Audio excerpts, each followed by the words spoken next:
Hello, ang topic natin ngayon is for feedback and control systems, which is about transfer functions.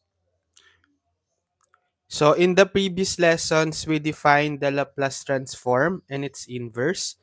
We presented the idea of the partial fraction expansion and applied the concepts to the solution of differential equations. So dun sa mga previous lessons natin, 'di ba nakapag-discuss na tayo ng pag-solve ng DE, ni-review natin yung pag-solve ng differential equations and even yung Laplace transform and inverse Laplace transform. So, pwede tayong makapag-solve ng DE using Laplace transform, right? And inverse Laplace transform. So, gumamit tayo ng partial fraction decomposition, particularly to find the inverse. So, mahalaga na panood nyo na yung mga previous videos natin about Laplace transform, inverse Laplace transform, and solving DE, yung review. Sige, kung hindi pa napapanood, link ko na lang sa description. Kasi gagamitin natin ngayon sa lesson yung mga topics na yan. So we are now ready to formulate the system representation shown in figure below by establishing a viable definition for a function that algebraically relates system's output to its input. So ngayon, gagamitin natin itong transfer function para ma-relate yung ating input at output sa system. Okay, so i-represent natin as an equation yung system that relates the input to output, which is yun yung transfer function. So this function will allow separation of the input, system, and output into three separate and distinct parts, unlike the differential equation. So hindi tulad ng DE, kapag gumamit tayo ng transfer function, maseseparate natin yung input, yung output, and then the system. Okay, so bawat part ng ating whole system, meron kanya-kanyang equation, yung input, yung system, tsaka output. Okay? The function will also allow us to algebraically combine mathematical representations of a subsystems to yield a total system representation. So, ang kinagandahan ng transfer function, algebraic lang siya. Okay, particularly in terms of S in S domain. Okay? Unlike sa DE, talagang differential equation siya. Okay? Dito sa transfer function, algebraic equation lang sa mas madaling i-solve and i-manipulate. Tapos, kapag gumamit tayo ng transfer function, etong pinakabuong system, pwede nating i-decompose into subsystems. So, halimbawa, etong pinaka-system natin, pwede nyo yung i-decompose into three subsystem, for example. Okay, tapos, bawat subsystem, meron lang kayong kanya-kanyang transfer function. Okay, that relates mula sa input papunta sa output. Okay, so from time domain, 'di ba mga R of t tsaka C of t, mga time domain yung input at output, gagawin muna natin silang S domain. Okay? 'Di ba using Laplace transform, nagiging S domain sila, and then applying inverse Laplace transform, babalik sila sa time domain. Okay? So ngayon, let us begin by writing a general nth order linear time invariant differential equation. So ito yung typical DE na ma-encounter natin. Okay, general nth order linear time invariant DE. So given by this equation. So nandito sa left side yung pinaka-system. Okay, yung pinaka-system with yung hinahanap nating pinaka-response, C of t.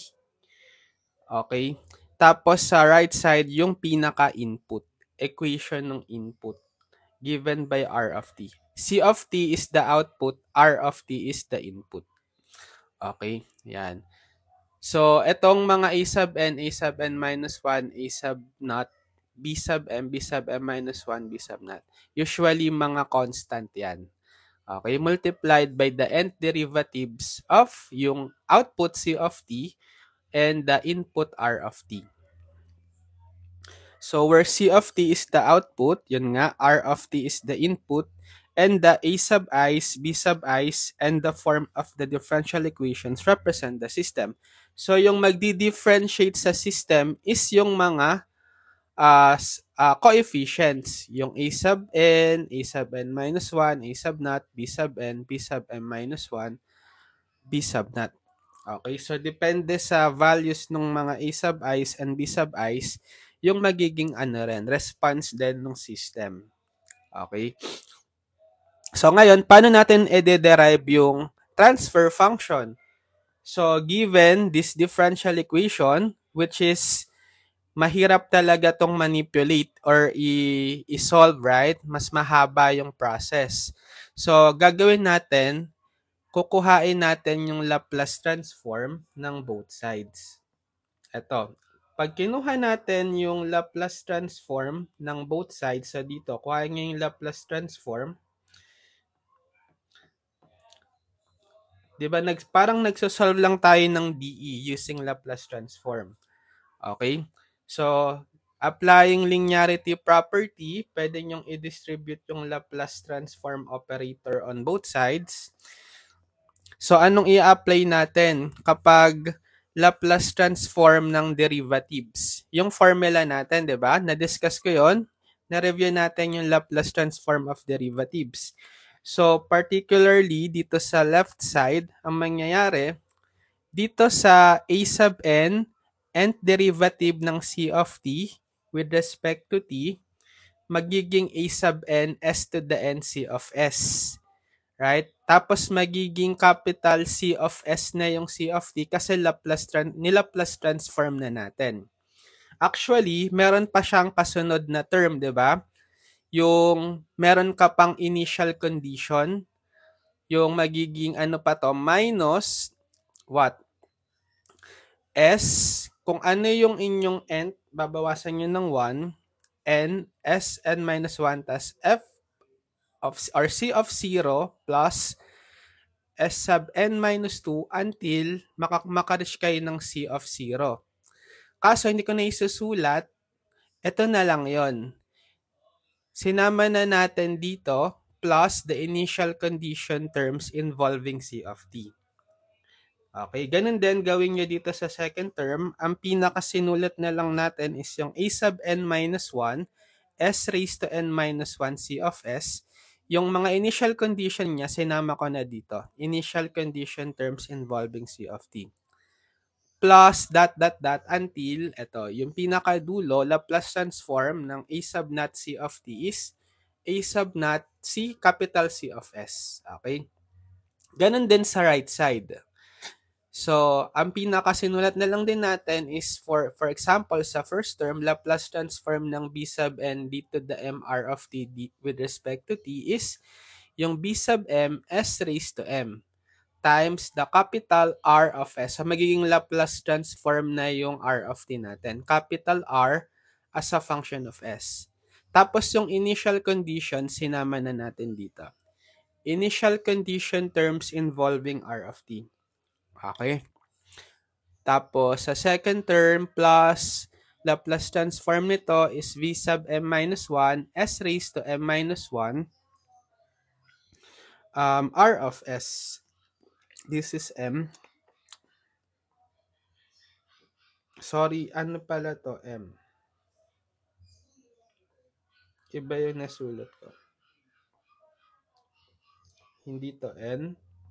So, B sub M, S to M, B sub n minus 1, S raised to m minus 1, plus until the Laplace transform ng B sub O R of t, which is B sub O capital R of S.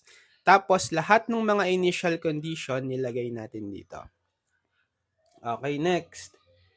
So, kapag inassume natin na yung all initial conditions are 0, edi Maka-cancel nyo na yan kasi magiging 0, right?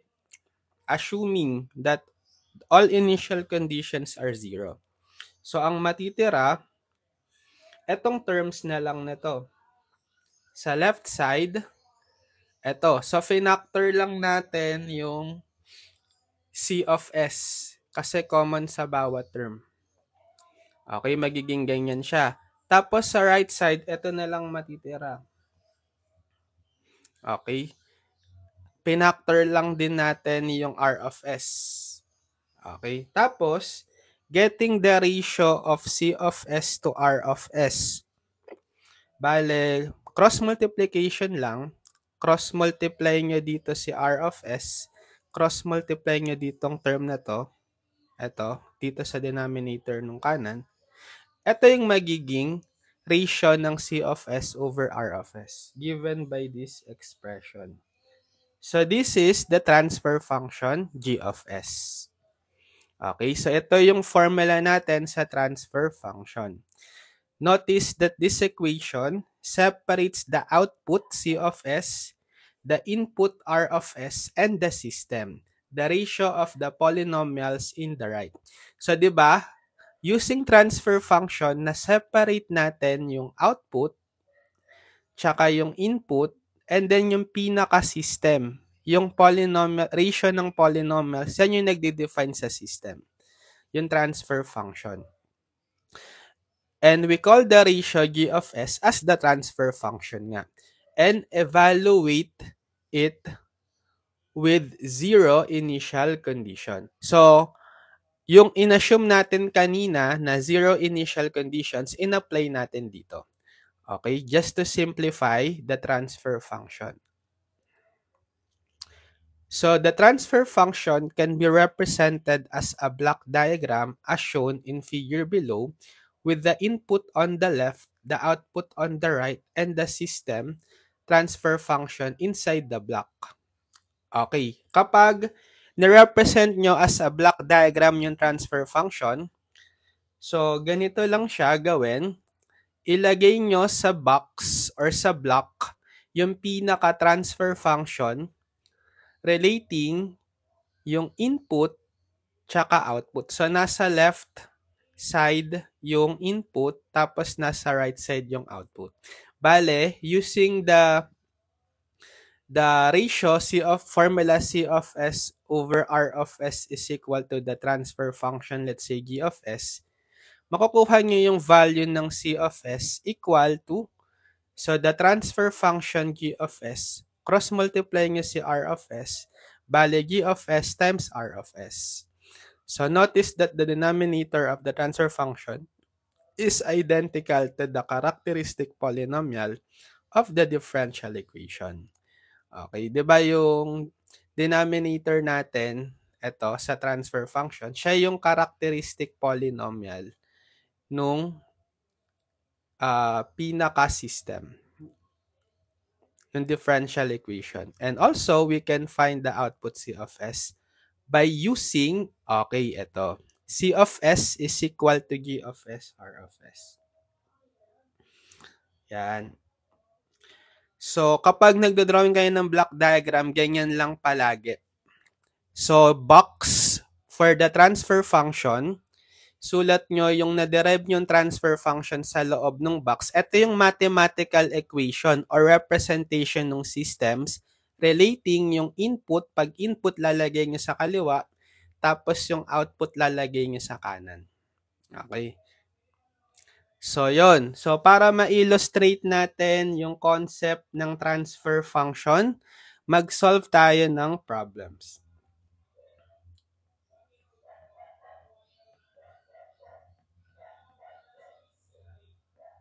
So, pinakamahalaga dito yung natutunan nyo sa Laplace transform kasi gagamitin natin yon. Kaya i-recall nyo, i-review nyo yung natutunan natin sa Laplace transform and inverse Laplace transform. So, nakalink sa description. Panoorin nyo sa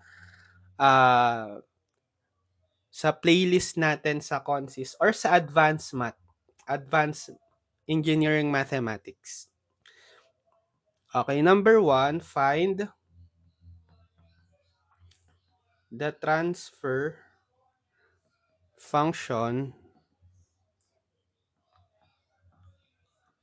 represented by the differential equation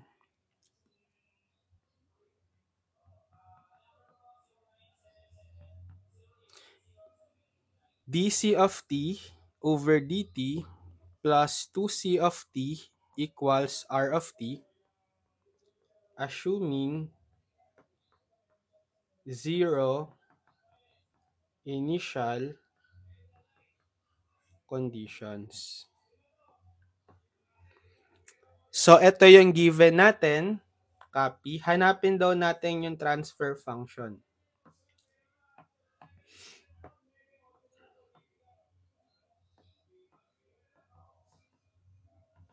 So, anong unang gagawin?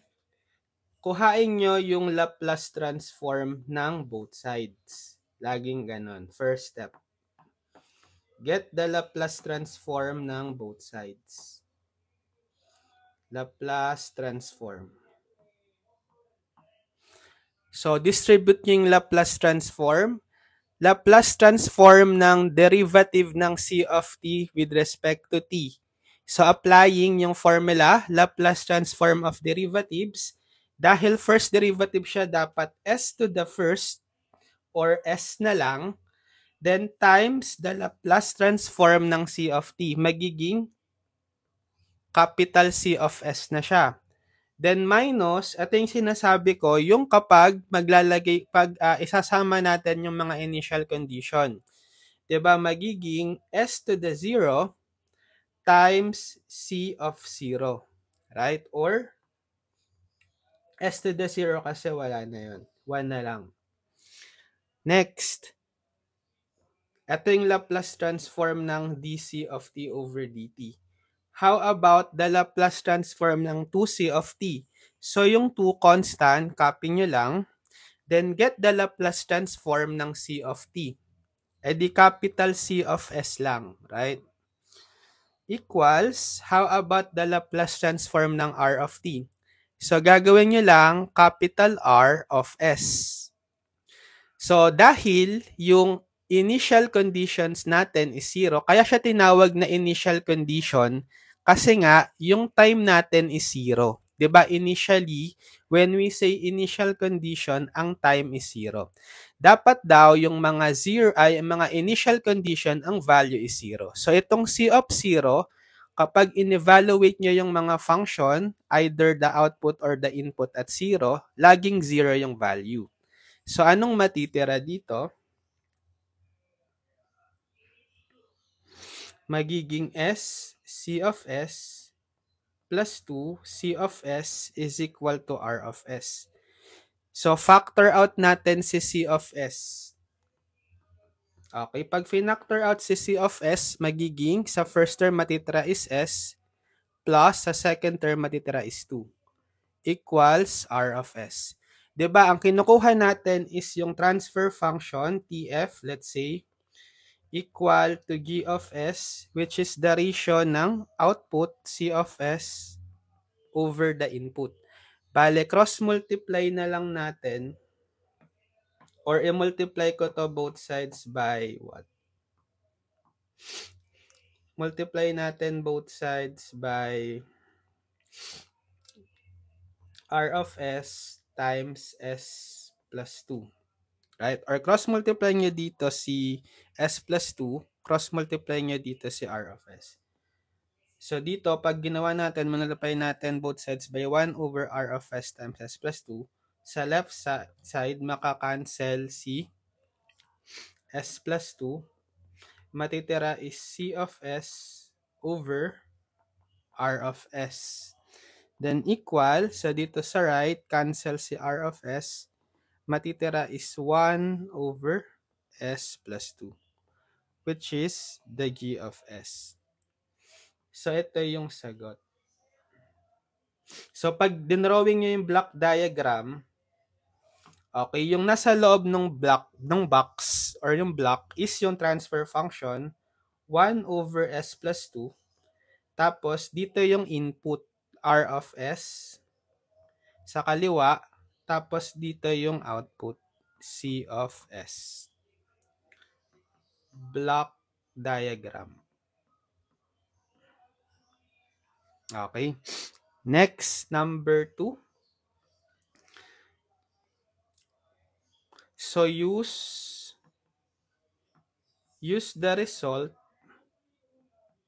of example 1 to find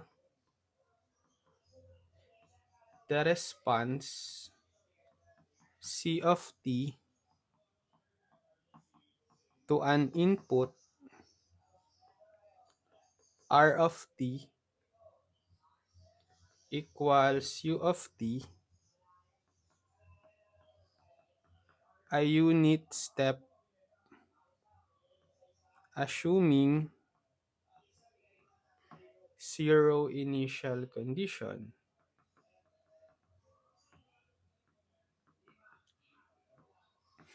So using the result of example 1 to find the response C of t to an input R of t equals U of t, which is a unit step function, assuming zero initial condition. So this time, in-specify na kung ano yung specific input. Ano raw yung R of t natin? Unit step. Okay, yung unit step function, 1 lang siya for t is greater than 0 and 0 for t less than 0, right? Na-discuss naman na natin yon. So, kapag ginamit natin yung na-derive nating transfer function, okay?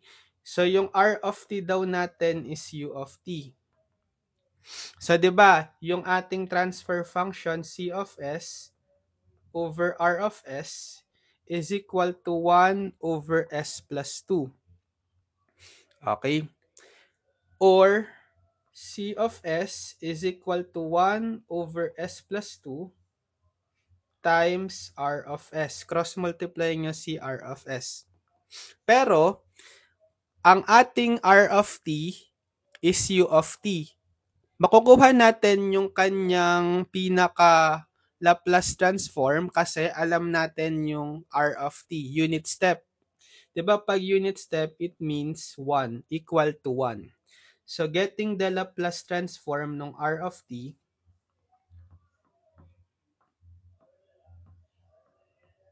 magiging capital R of S. Ano yung Laplace transform ng 1? So, from the table of formula, 1 over S. So, pwede nyo ngayong i-substitute dito yung R of S, which is the Laplace transform ng unit step 1 over S. So, C of S is equal to 1 over S plus 2 times R of S, which is 1 over S. So, assuming, don't forget, zero initial condition, ha? So, ngayon, magiging C of S is equal to 1 times 1 over S plus 2 times S or S times S plus 2. So, kailangan nating ibalik sa time domain. Kasi nga, hinahanap yung response. Ano yung C of t? Anong gagawin? Kapag naka-S domain ka, gusto mong ibalik sa time domain, i-inverse Laplace transform natin, right? So, kuhain ang inverse Laplace transform.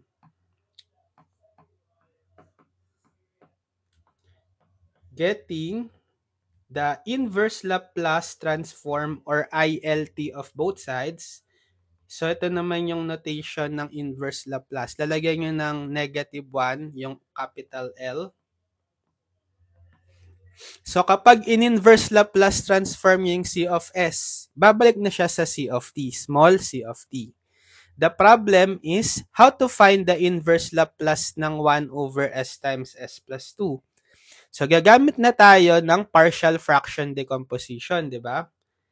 Yung natutunan niya sa integral, apply natin using partial fraction decomposition or PFD for short. So, 1 over S times S plus 2. So, case 1 lang ito, mga unique linear factor. Bale, pwede siya for the factor s, 1 over s, lagyan nyo ng capital A for the unknown constant, plus for the denominator factor na s plus 2, lagyan nyo naman ng unknown constant capital B. So, hanapin nyo yung value ng A at B. Bale, i-multiply natin both sides by the LCD, which is yung original denominator na s times s plus 2.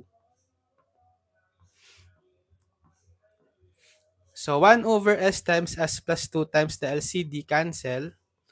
Matitira is 1 sa left side. Tapos, a over s times the LCD, makakancel si s. Matitira is capital A times s plus 2. Plus, so sa b over s plus 2 times the LCD, cancel si s plus 2. Matitira is b times s.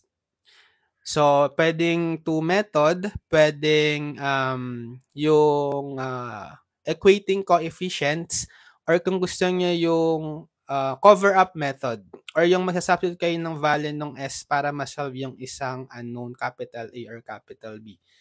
By cover-up na lang, para madali. So, para hanapin niya si capital A, automatic equal yan sa fraction, yung numerator is yung left side, which is 1. Yung denominator is yung kanyang coefficient dito sa equation na to, s plus 2. Pero i-evaluate nyo siya at s equal doon sa other term, yung bs, yung factor niya is s, equate nyo sa 0.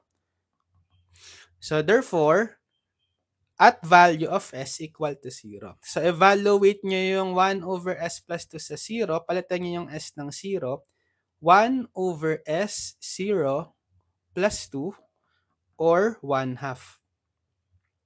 Paano naman kapag si b? So fraction uli, palagi yung numerator is the left side 1. This time, yung denominator, anong coefficient ni bs, right? Over s. Tapos evaluated at s equal to what? So tingin naman kayo sa factor na nakamultiply kay capital A. Diba s plus 2? Equate nyo to 0, then solve for s. Transpose si positive 2 sa kanan, negative 2. Therefore, i-evaluate natin sa negative 2, etong 1 over s. So, magiging 1 over s negative 2 or negative 1/2. Yan. So, A is 1/2 and B is negative 1/2. So, i-plug in natin ngayon dito sa partial fraction decomposition. Okay, yan.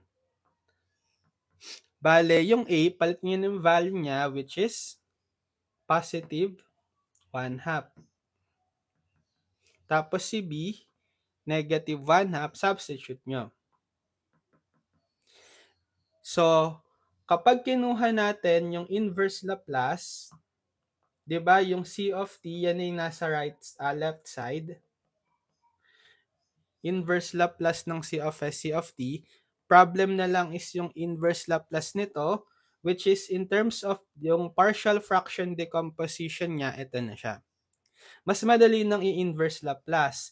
So, tandaan nyo na lang yung mga formula, table of formula for inverse Laplace. Okay, so distribute nyo inverse Laplace dito. Labas nyo yung constant 1/2 times inverse Laplace ng 1 over s. Tapos ito, labas yung constant negative 1/2 times inverse Laplace ng 1 over s plus 2. So, 1/2 times, ano ang inverse Laplace ng 1 over s? Standard yan, 1, right? Minus 1/2, ano ang inverse Laplace ng 1 over s plus 2? Diba, ang inverse Laplace ng 1 over s plus a is e, or s minus a is e to the a of, is equal to e raised to at. Right? Ang a natin dito is, kasi s minus a form dapat, so s minus negative 2. Para negative of negative 2, positive 2. So, therefore, e to the at, which is yung a negative 2, negative 2t. So, ito yung response in time domain. Ito yung magiging output ng system kapag ang nilagay nyong input is yung unit step or yung 1/2 times 1. Sige, gawin na lang natin 1/2. So, C of t is 1/2 minus 1/2 e to the negative 2t.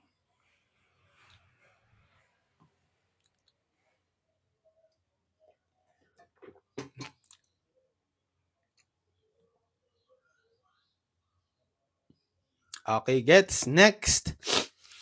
Number, 2, 3.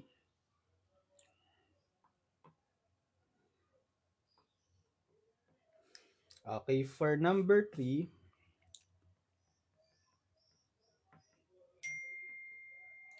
find the transfer function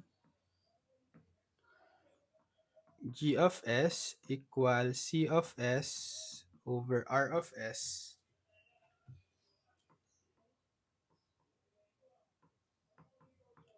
corresponding to the dE d cube c over dt cube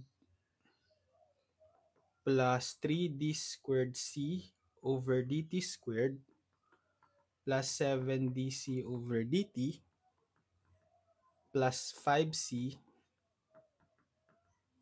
equals d squared r over dt squared plus 4dr over dt plus 3r. Assuming 0 initial conditions ulit. So, same lang doon sa kanina. Ang gagawin, get the Laplace transform of both sides. Diba?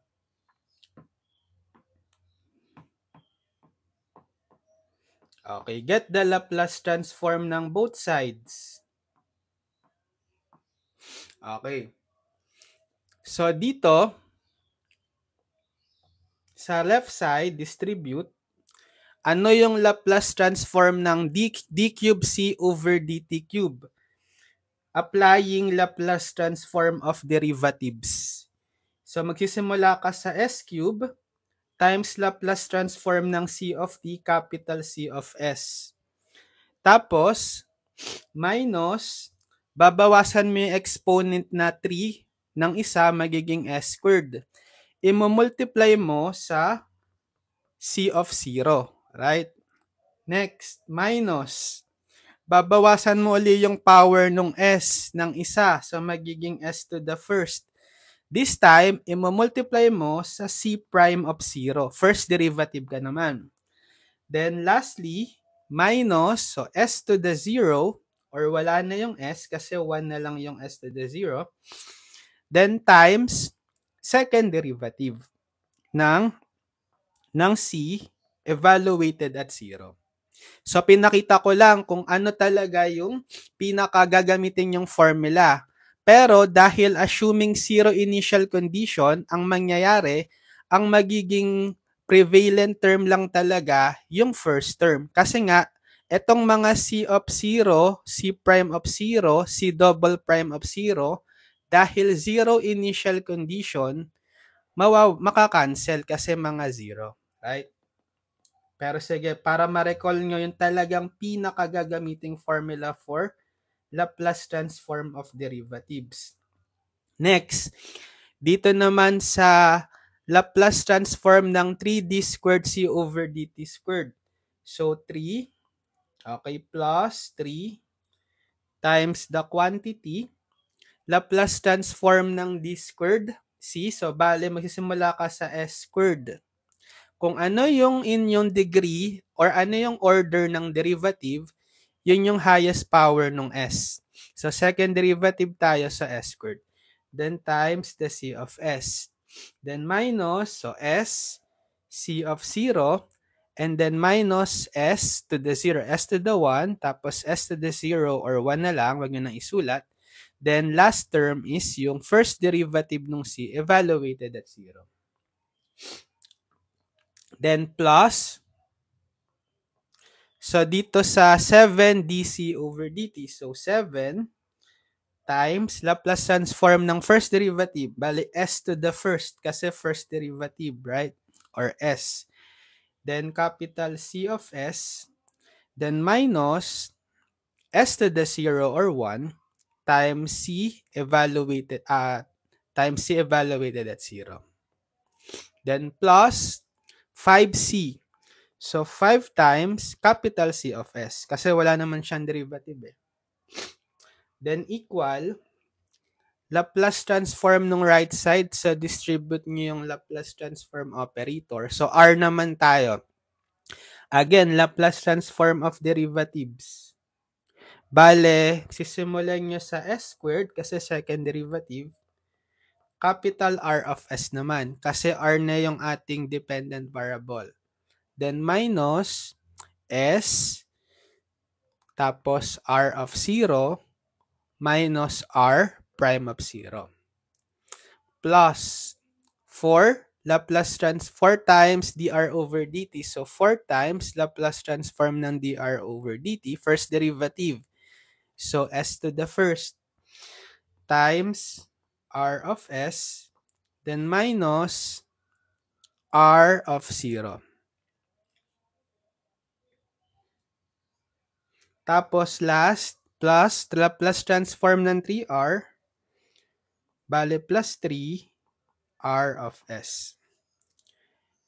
Yan. So, pinakita ko lang pero ang magiging pinaka-final expression lang natin dyan kasi mazi-zero ito, 0, 0, 0, 0, 0, 0, 0, 0. Ano yung mga natira?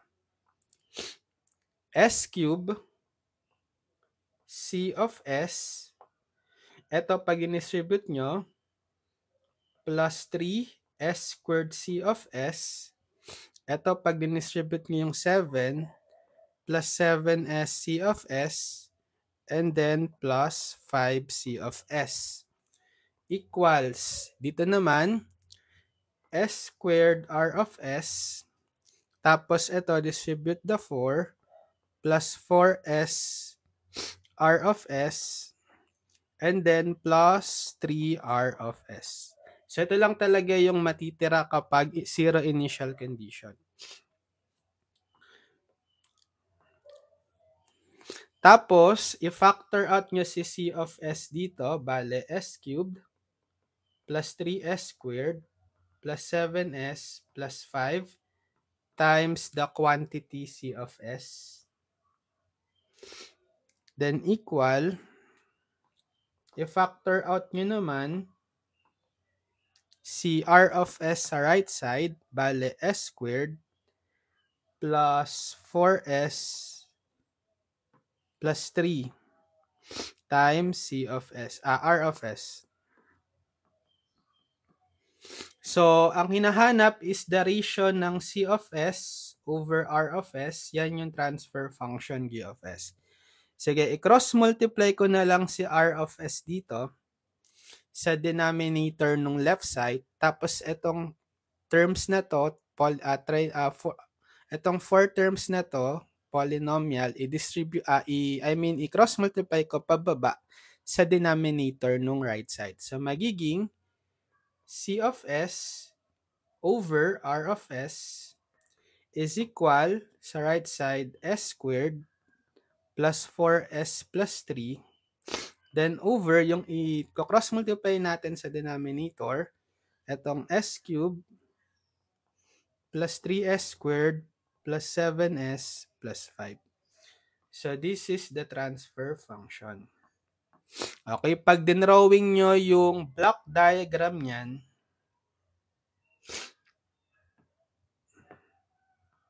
sa loob ng box, ng block, lagay nyo yung pinaka-transfer function, S squared plus 4S plus 3 over S cubed plus 3S squared plus 7s plus 5.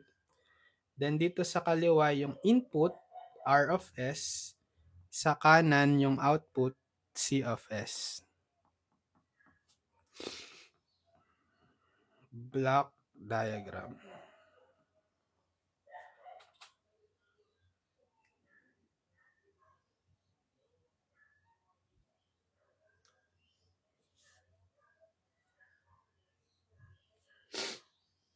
Okay, sige.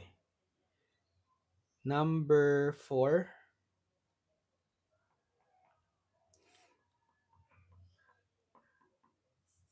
Find the DE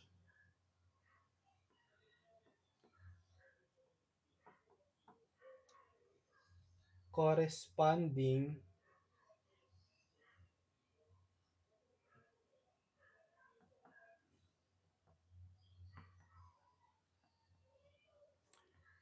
to the transfer function g of s equal to 2s plus 1 over s squared plus 6s plus 2.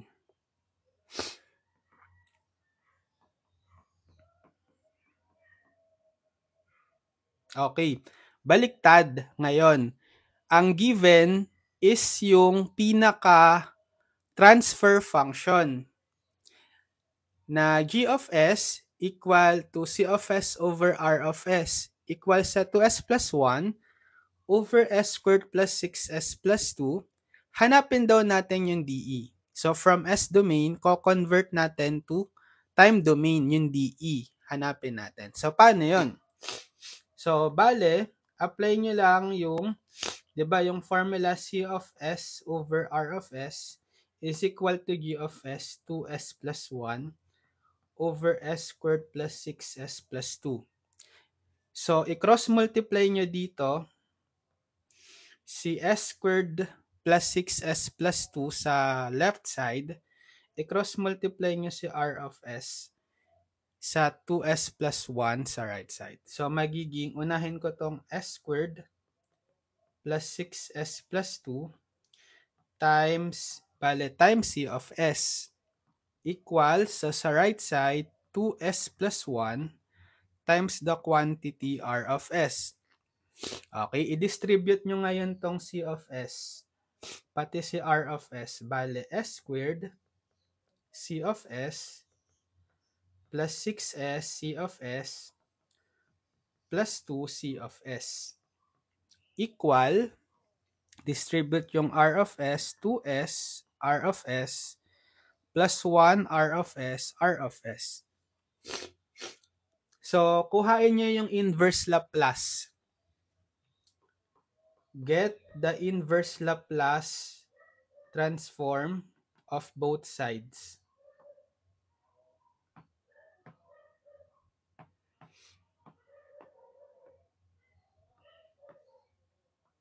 So, dito sa left, get the inverse Laplace transform. Dito nun sa right side.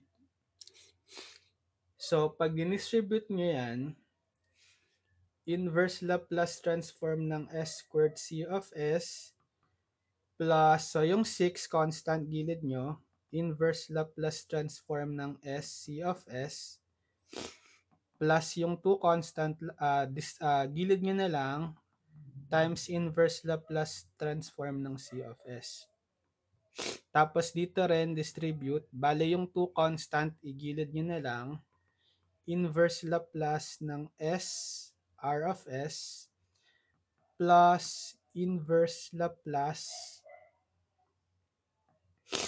ng R of S. So, paano kuhain ang inverse Laplace ng S squared C of S? Okay, tandaan nyo na lang tong formula. Recall, inverse Laplace transform ng S to the N times any function x of S is equal to d to the N x of t over dt. Okay, to the N, where yung x of t is the inverse Laplace ng x of s. And for zero, initial condition lang to.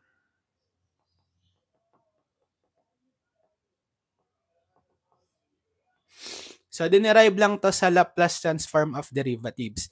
So, dahil mga zero initial conditions, ang matitira lang talaga ito. Okay, edi madali lang.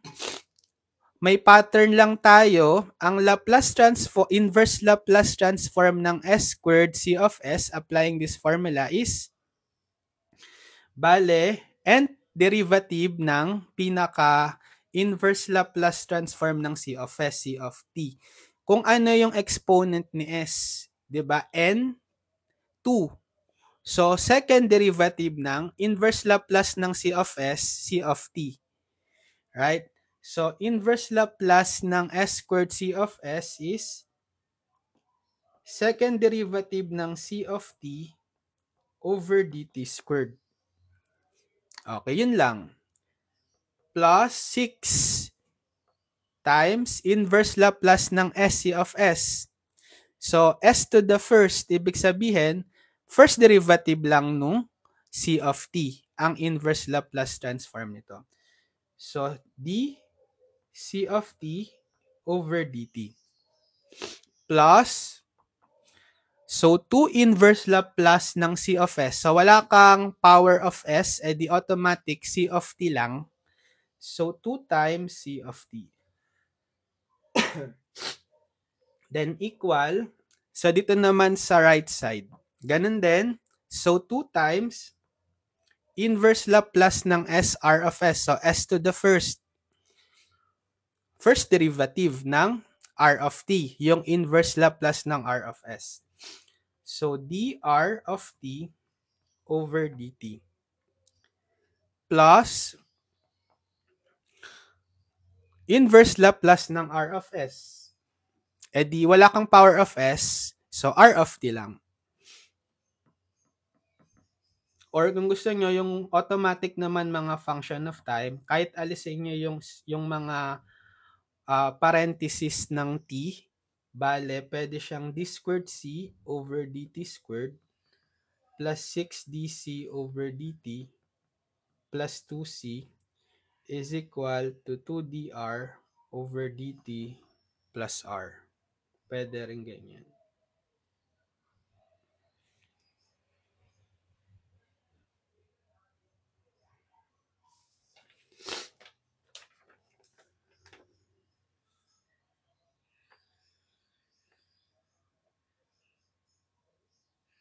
Okay. So, siguro hanggang dito muna. Tuloy na lang natin. Let's have part 2. Part 2 for this topic pa rin na transfer function.